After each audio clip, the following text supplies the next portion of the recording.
សំឡេងសង្គ្រោះជាតិផ្សាយតាមរយៈវិទ្យុសំបុកឃ្មុំ FM 105 MHz ចាប់ពីម៉ោង 1 រសៀលដល់ម៉ោង 2 រសៀលនិងផ្សាយតាមរយៈវិទ្យុមហានគរ FM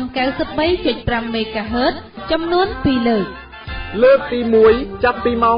7 ដល់ម៉ោង 8 ព្រឹកនិងលើកទី2ចាប់ពីម៉ោង 5 ដល់ម៉ោង 6 ល្ងាចជារៀងរាល់ថ្ងៃនិងផ្សាយតាមរយៈវិទ្យុស្ទឹងខៀវ FM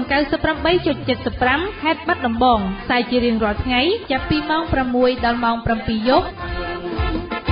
ដីយើងពូជយើងបុគ្គលយើង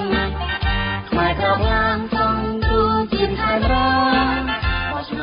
ចានាងខ្ញុំសយនាសូមអនុញ្ញាតគោរពនឹងជម្រាបសួរដល់លោកអ្នកនាងនិងបងប្អូនជនរួមជាតិដែលកំពុងតាមដានស្ដាប់កម្មវិធីសំឡេងសង្គ្រោះជាតិជាទីមេត្រីចាថ្ងៃនេះគឺថ្ងៃសៅរ៍13កើតខែចេសឆ្នាំមុំមែសពស័កពុទ្ធសករាជ2559ជ្រើសរើសនៅថ្ងៃទី30ខែឧសភាឆ្នាំ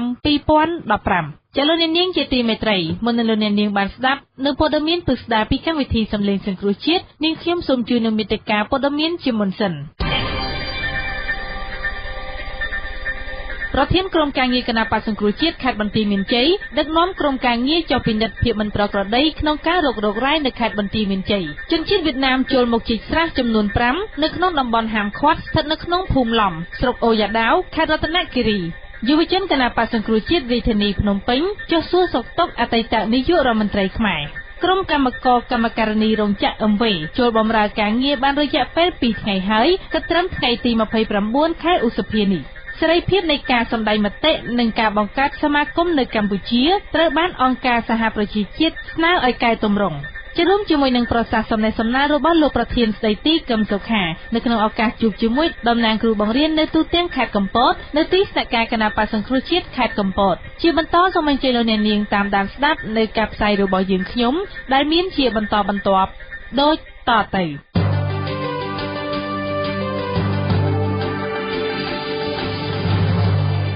ប្រធានក្រុមការងារគណៈបក្សសង្គ្រោះជាតិខេត្តបន្ទាយមានជ័យដឹកនាំក្រុមការងារចុះពិនិត្យភាពមិនប្រក្រតីក្នុងការរករករ៉ែនៅខេត្តបន្ទាយមានជ័យលោកសិទ្ធិជាភិរៈរាយការណ៍ពិស្ដារបេក្ខជនតំណាងរាស្ត្រនិងជាប្រធានក្រុមការងាររបស់គណៈបក្សសង្គ្រោះជាតិប្រចាំខេត្តបន្ទាយមានជ័យលោកមេឃសវណ្ណរានៅថ្ងៃសុក្រទី29ខែឧសភានេះដឹកនាំក្រុមការងារចុះទៅពិនិត្យមើលសកម្មភាពរុករករ៉ែមាសរបស់ក្រុមហ៊ុនចិនមួយស្ថិតនៅក្នុងតំបន់កូនខ្លែងភូមិធ្មេញត្រីឃុំប៉ោយចាស្រុកភ្នំព្រឹកក្នុងខេត្តបន្ទាយមានជ័យដែលកំពុងបង្កផលប៉ះពាល់យ៉ាងខ្លាំងដល់ការរស់នៅរបស់ប្រជាពលរដ្ឋនៅតំបន់នោះពាក់ព័ន្ធនឹងករណីនេះលោកមេឃសវណ្ណរាឲ្យដឹងថាការចុះទៅពិនិត្យនៅទីតាំងជាក់ស្ដែងដែលក្រុមហ៊ុនចិនមួយឈ្មោះខ្លា5កំពុងធ្វើសកម្មភាពរុករករ៉ែនៅពេលនេះដោយសារតែកន្លងមកប្រជាពលរដ្ឋរស់នៅតំបន់នោះបានរាយការណ៍ពីផលប៉ះពាល់ក្នុងការរស់នៅរបស់ពួកគាត់និងស្នើសុំអន្តរាគមន៍ពីរំលោកឲ្យមានការពិនិត្យលើករណីនេះផងលោកបន្តថាតាមការពិនិត្យជាក់ស្ដែងឃើញថា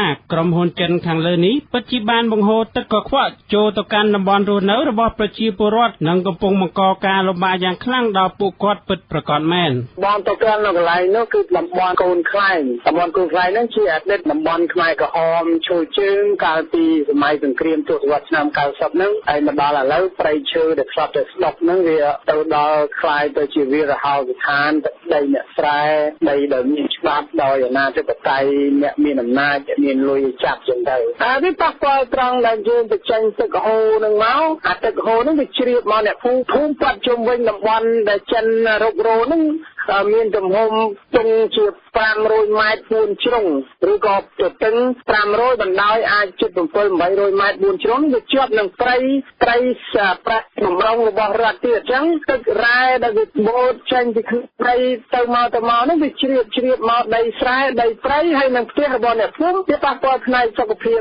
ដូចជារមាស់ដូចជាអីមន្ត្រីជាន់ខ្ពស់របស់គណៈបក្សសង្គ្រោះជាតិដដែលនេះបន្ថែមថាតាមការឲ្យដឹងពីប្រជាពលរដ្ឋក្រុមហ៊ុនចិនឈ្មោះខ្លា5នេះបានចូលមករុករករ៉ែមាសនៅក្នុងតំបន់កូនខ្លែងក្នុងរយៈពេលជាង2ឆ្នាំមកហើយលោកបន្តថាការចូលមករុករករ៉ែរបស់ក្រុមហ៊ុនចិននេះប្រជាពលរដ្ឋនៅតំបន់នោះមិនបានដឹងថាតើក្រុមហ៊ុនចិនមួយនេះកំពុងធ្វើសកម្មភាពរុករកអ្វីនោះទេដោយសារតែកន្លងមកក្រុមអាជ្ញាធរមិនដែលផ្ដល់ដំណឹងពីសកម្មភាព